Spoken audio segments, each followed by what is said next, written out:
Hi friends, എല്ലാവർക്കും സുഖം തന്നെയല്ലേ? ഇന്നത്തെ റെസിപ്പി എല്ലാവർക്കും ഉപകാരപ്രദമാകുന്ന ഒരു ഇഞ്ചിപ്പുളിയാണേ. പുളിയിഞ്ചി എന്നും പറയും. ഇത് 10 ദിവസത്തോളം കേടാകാതെ വെളിയിൽ തന്നെ സൂക്ഷിക്കാം. 1 സ്പൂൺ ഇഞ്ചിപ്പുളി മതി നമുക്ക് ഒരു പാത്രം ചോറുണ്ണാം. നല്ല കുറുകിയ ഈ ഇഞ്ചിക്കറി എങ്ങനെയാണ് ഉണ്ടാക്കുന്നതെന്ന് നോക്കിയാലോ? കുറച്ച് കാര്യങ്ങൾ ശ്രദ്ധിച്ചാൽ ഇത് കൂടുതൽ ദിവസം കേടാകാതെ നമുക്ക് സൂക്ഷിച്ചു വെക്കുകയും ചെയ്യാം.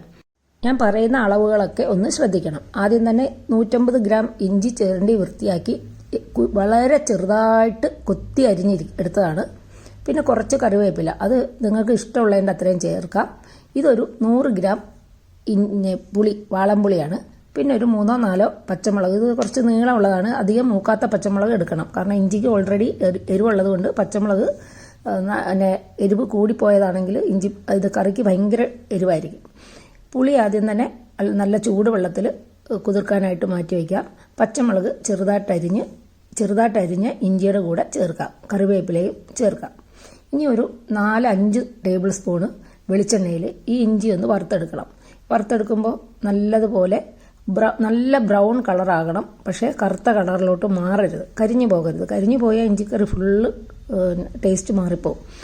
അപ്പോൾ വെളിച്ചെണ്ണ ചൂടായപ്പോൾ ഇതൊരു 5 ടേബിൾ സ്പൂൺ വെളിച്ചെണ്ണയുണ്ട്. അത് ചൂടായപ്പോൾ അതിലേക്ക് കടുകിട്ട് വറ്റൽമുളക് ഇട്ടിട്ടുണ്ട്. എന്നിട്ട് നമ്മൾ അരിഞ്ഞു വെച്ചിരിക്കുന്ന ഇഞ്ചിയും പച്ചമുളക് കറിവേപ്പില എല്ലാം കൂടെ ചേർത്ത് ഒന്ന് വറുത്തെടുക്കണം.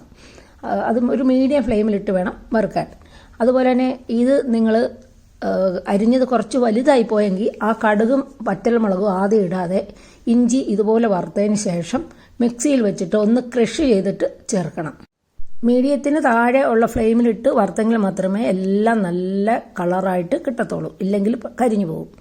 അപ്പോൾ ഇതിൻ്റെ ഇടയ്ക്ക് അവിടെ ഇവിടെയൊക്കെ ഓരോ ഇഞ്ചി ഒന്നും കൂടെ മൂക്കാനുണ്ട്. അതുകൊണ്ട് ഞാൻ ഒന്നും കൂടെ ഒന്ന് ചൂടാക്കി എടുക്കുക. അപ്പോൾ എല്ലാ ഇഞ്ചിയും നല്ലപോലെ മൂത്തൊന്ന് ഉറപ്പ് വരുത്തണം. ഇല്ലെങ്കിൽ നമ്മൾ കുറച്ച് പച്ച ഇഞ്ചി ഇതിൻ്റെ ഇടയ്ക്ക് പെട്ടുപോയാൽ നമ്മൾ ഇഞ്ചിക്കറി സൂക്ഷിച്ച് വയ്ക്കുമ്പോൾ പെട്ടെന്ന് കേടാവാൻ ചാൻസ് ഉണ്ട്.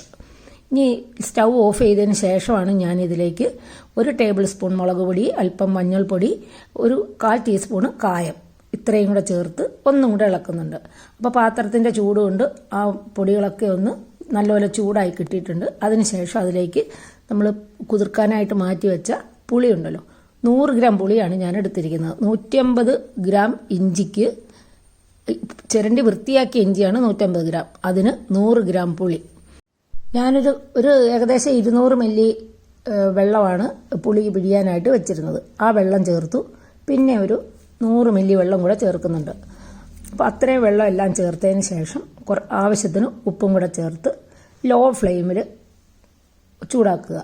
ഇഞ്ചിക്കറി ചെറുതായിട്ടൊന്ന് കുറുകി അതിൻ്റെ എണ്ണയൊക്കെ ഒന്ന് മുകളിലൊന്ന് തെളിഞ്ഞ് വന്ന് കഴിയുമ്പോൾ ഇനി ഇതിലേക്ക് നമുക്ക് 100 ഗ്രാം ശർക്കര കൂടി ചേർക്കാം.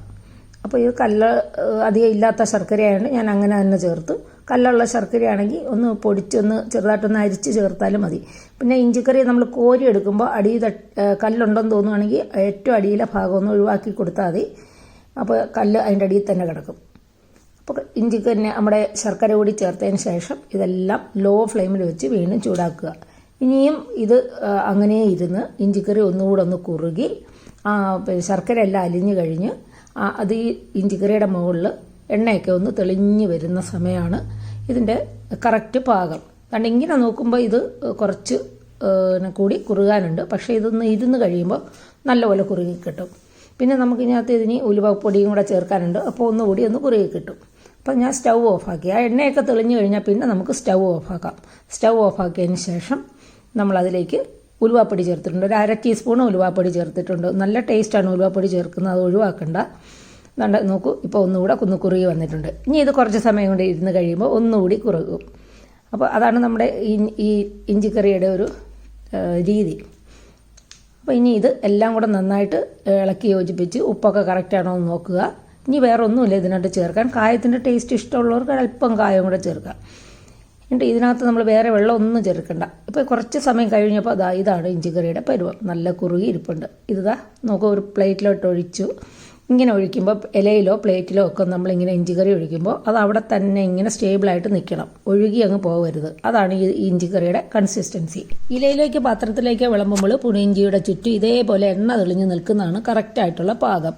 വെള്ളമായി ഒട്ടും ഇല്ലാത്ത ഒരു കുപ്പി ഭരണയിൽ ഇഞ്ചിപ്പുളി ഒഴിച്ചു വെക്കുക. വിളമ്പാനായി എടുക്കുന്ന സ്പൂണിൽ വെള്ളമായി ഇല്ലെന്ന് ഉറപ്പ് വരുത്തുക. ഭരണിയിൽ ഇഞ്ചിപ്പുളി ഒഴിച്ച് വെച്ച് കുറച്ച് കഴിയുമ്പോഴേക്കും മുകളിൽ എണ്ണ തെളിഞ്ഞു വരും. ഇഞ്ചിപ്പുളി വിളമ്പുമ്പോൾ ആ എണ്ണ ഒഴിവാക്കി വിളമ്പുക. അങ്ങനെയെങ്കിൽ കുറേ ദിവസം ഈ പുളിയിഞ്ചി പുതുമ നഷ്ടപ്പെടാതെ കഴിക്കാം. ഉണ്ടാക്കി ഒരു ദിവസം സൂക്ഷിച്ചു വെച്ചിട്ട് കഴിക്കുന്നതാണ് ശരിയായ രീതി. അപ്പോൾ ഇങ്ങനെയുള്ള കുറേ കാര്യങ്ങൾ ശ്രദ്ധിച്ചാൽ ഇത് കുറേ ദിവസം കേടാകാതെ വെളിയിൽ തന്നെ സൂക്ഷിച്ചു വെക്കാം. ഈ റെസിപ്പി ഇഷ്ടപ്പെട്ടെങ്കിൽ ഒരു പ്രാവശ്യമെങ്കിലും ഉണ്ടാക്കി നോക്കുക. മറ്റൊരു റെസിപ്പിയുമായി വരുന്നവരെ സ്റ്റേ ഹെൽത്തി ആൻഡ് ഹാപ്പി.